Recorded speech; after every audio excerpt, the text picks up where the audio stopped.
بسم اللہ الرحمن الرحیم۔ ان ابا الطفیل حدثہ قال دخلت علی ابی سریہ حذیفۃ بن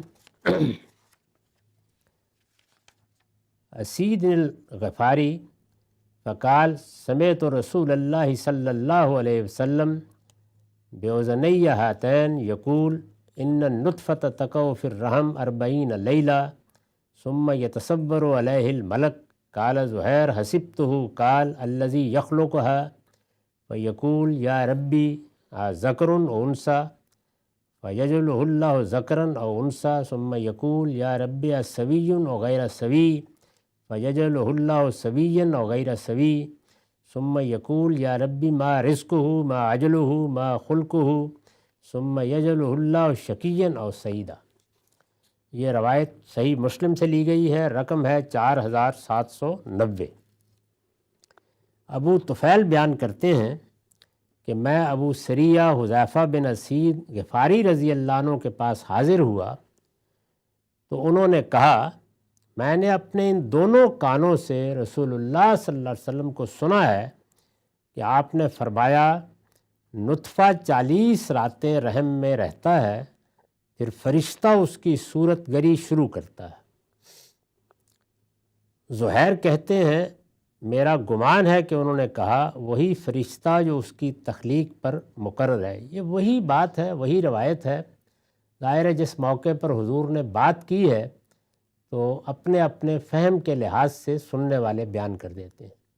اسی لیے یہ تنبیہ بڑی ضروری ہوتی ہے کہ اللہ کی کتاب قرآن مجید تو ہمیں اس طرح دی گئی ہے کہ وہ اللہ ہی کے الفاظ میں پوری حفاظت کے ساتھ مسلمانوں کے اجماع اور تواتر سے نسلاً بعد نسلاً ہم تک پہنچ رہی ہے۔ سنت جاری کی گئی ہے اور وہ تمام اعمال صحابہ کرام نے بالاجماع آگے منتقل کیے ہیں، اب بھی منتقل ہو رہے ہیں۔ ہمارا پورا دین انہی دو میں ہے۔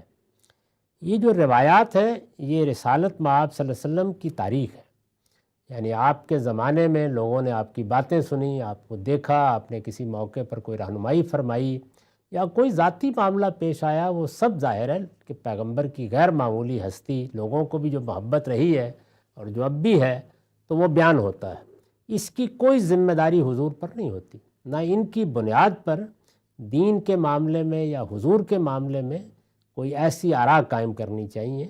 ان کی تحقیق کی جاتی ہے، لوگوں نے بیان کیا ہے، ان میں ہمارے لیے بہت کچھ سامان ہدایت بھی ہوتا ہے، علم بھی ہوتا ہے، یہ حضور کی باتیں ہیں۔ لیکن بعض اوقات راوی حضرات کوئی بات الٹ پلٹ بھی کر دیتے ہیں، آگے پیچھے بھی کر دیتے ہیں۔ بعض اوقات ایک ہی موقع کی بات 2 یا 3 لوگ بیان کرتے ہیں تو اس میں کچھ اختلافات بھی ہو جاتے ہیں۔ تو یہاں پر بھی یہ دیکھیے کہ یہ بیان کیا گیا تھا کہ جس وقت اللہ تعالیٰ چاہتے ہیں تو اس کے ساتھ ہی فرشتے کا تقرر ہو جاتا ہے۔ اس کی نفی تو یہاں بھی نہیں ہوئی، لیکن انہوں نے اس کو اس طرح بیان کیا ہے کہ وہ صورت گری 40 راتوں کے بعد شروع کرتا ہے۔ تو یہ گویا ایک زائد ہدایت ہے، یعنی گویا صورت نمایاں ہونی شروع ہو جاتی ہے اس کے بعد۔ زہیر کہتے ہیں میرا گمان ہے کہ انہوں نے کہا وہی فرشتہ جو اس کی تخلیق پر مقرر ہے، یعنی یہ کوئی دوسرا فرشتہ نہیں آتا بلکہ وہی فرشتہ۔ میں یہ توجہ دلا چکا ہوں کہ دنیا میں اللہ تعالیٰ کے جو طبعی قوانین ہیں ہمارے علم اور ہمارے مشاہدے کی حد تک وہ عمل کر رہے ہوتے ہیں، اور انہی کے قاعدے ضابطے ہیں جن کو ہم دریافت بھی کرتے ہیں، دیکھتے بھی ہیں۔ لیکن ان روایتوں سے یہ معلوم ہوتا ہے اور قرآن مجید سے بھی یہ بات واضح ہوتی ہے کہ اللہ تعالیٰ کی یہ کائنات ان قوانین کے رحم و کرم پر نہیں چھوڑ دی گئی، بلکہ ہر مرحلے کے اوپر اللہ کے فرشتے ان قوانین کی بھی نگرانی کر رہے ہوتے ہیں اور ان میں اللہ کے منشا کو پیش نظر رکھتے ہیں۔ تو یہ فرشتہ صورت گری شروع کرتا ہے، مطلب یہ ہے کہ صورت گری جس قانون اور قاعدے سے ہو رہی ہوتی ہے، اب اللہ تعالیٰ کیا چاہتے ہیں اس کو سامنے رکھ کر یہ اس عمل کی نگرانی کرتا ہے۔ جیسے خودکار مشینیں چل رہی ہیں لیکن اس میں بھی کسی کو آپ نگران مقرر کر دیتے ہیں کہ وہ دیکھتا رہے کہیں کوئی خرابی نہ ہو۔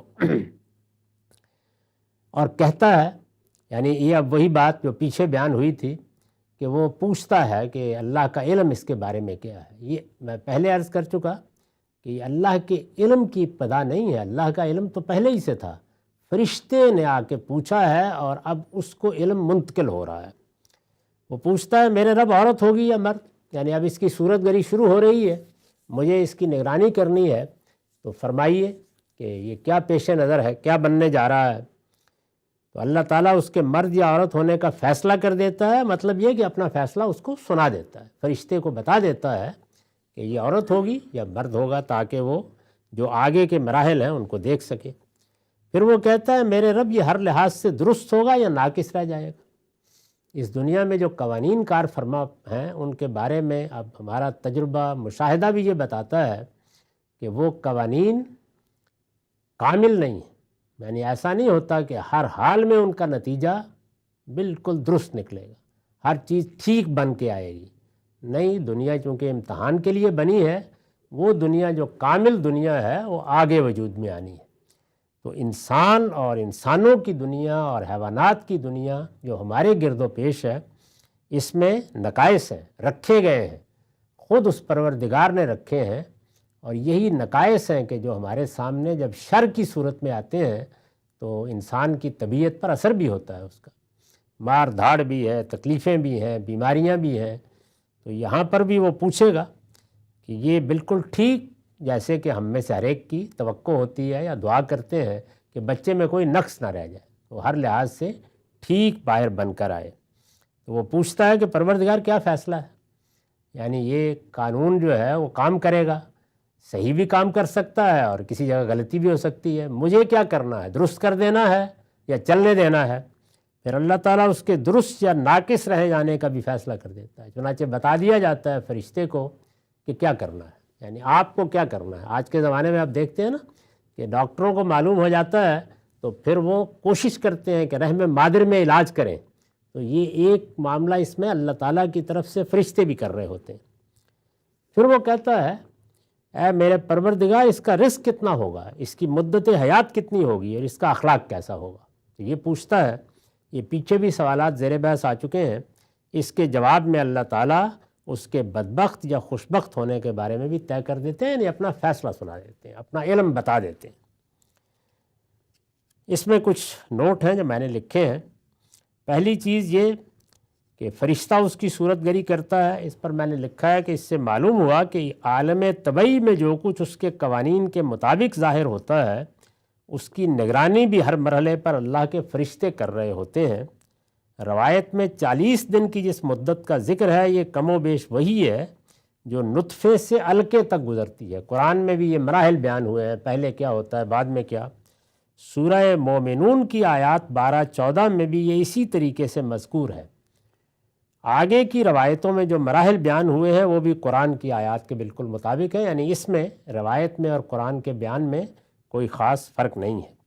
تو تخلیق کے عمل کی جو نگرانی ہوتی ہے، اور یہ جو بتایا کہ اللہ تعالیٰ فیصلہ کر دیتے ہیں، تو اس میں نے لکھا ہے کہ یعنی فرشتوں کو بتا دیتے ہیں تاکہ آگے کے احوال میں جو کچھ وہ اپنے اختیار سے کرے گا فرشتے اس کے لحاظ سے اپنی ذمہ داریاں انجام دے سکیں۔ تو یہ سب کچھ کا ہرگز یہ مطلب نہیں ہے کہ انسان کا اختیار سلب ہو گیا، وہ قرآن میں بتا دیا گیا ہے۔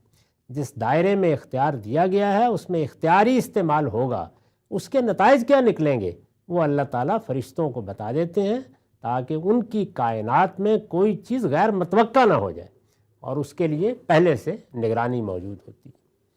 وآخر دعوانا الحمدللہ رب العالمین۔